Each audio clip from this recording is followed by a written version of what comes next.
Buenos dias, damas el calabaresos. I don't imagine many of you expected to be addressed by a horse, especially a Spanish horse. I come from Andalusia, which produces some of the most beautiful horses in the world, just like me. My name is Bucophileus, which means head of a bull. This might seem a strange name for a horse, but I am very proud of this name. The mighty King Alexander of Macedon, who conquered the whole world, had a horse that only he could tame, and he called it Bucophileus. So it seemed right that my master, King Alexander of Scotland, should also have a horse called Bucophileus.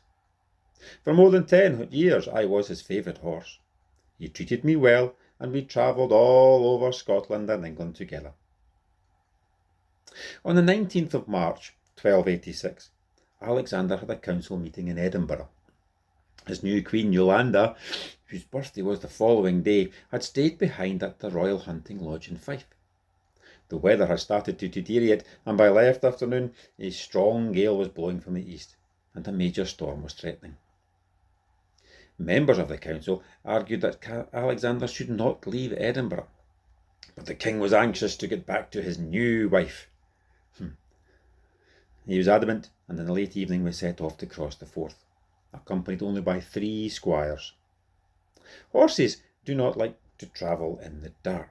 They do not like much to travel in a strong wind, nor do they like to go out in the rain. On this day I did not want to go, but my master the king insisted, and I had to obey. There was a strong wind blowing as we left Edinburgh Castle, but it was behind us as we headed east. It was not yet dark, and was still dry.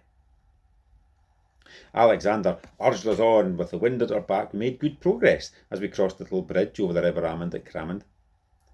At this point the sky became much darker, and it started to rain. The other horses were not as strong as me, and we had to wait to allow them to catch up. We set off once more and headed for the crossing at Queensferry. By the time we reached Kirk it was totally dark and very wet and very windy. There was no one at the ferry, and one of the squires was sent to find the ferryman, who was most unhappy to make the crossing. He was informed that it was the king himself who needed to cross, but even to the king the ferryman was unwilling.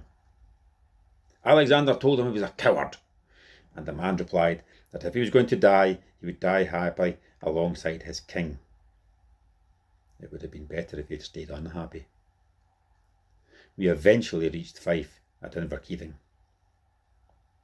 Once more Alexander was advised to stop, and one of the burgesses asked, "My lord, what are you doing out in such weather and darkness? How many times have I tried to persuade you that travelling at midnight will do you no good?"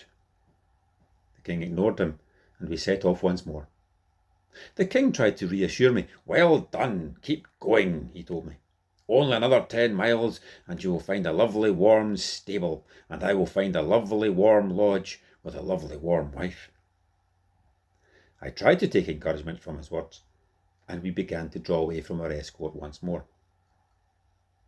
Because of the wind and the rain, I could barely see in the dark, but I knew this land well, and I recognised indistinct landmarks as we passed Donnybristle and Aberdour.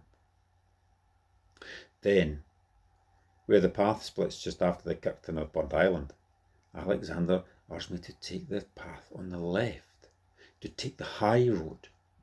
We do not often go this direction, and I did not wish to go there now. It is shorter than the low road, but dangerous and full of rocks and trees, and I was not familiar with the way. I slowed down, but the king urged me on. I was frightened, but still I went on.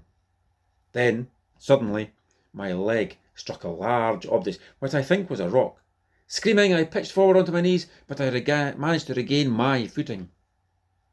Only then I realised my load had lightened, that the saddle was empty.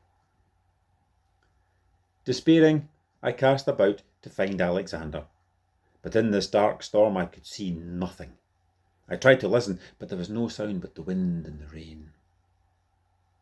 After a few minutes, with some relief, I heard the sound of hoofbeats.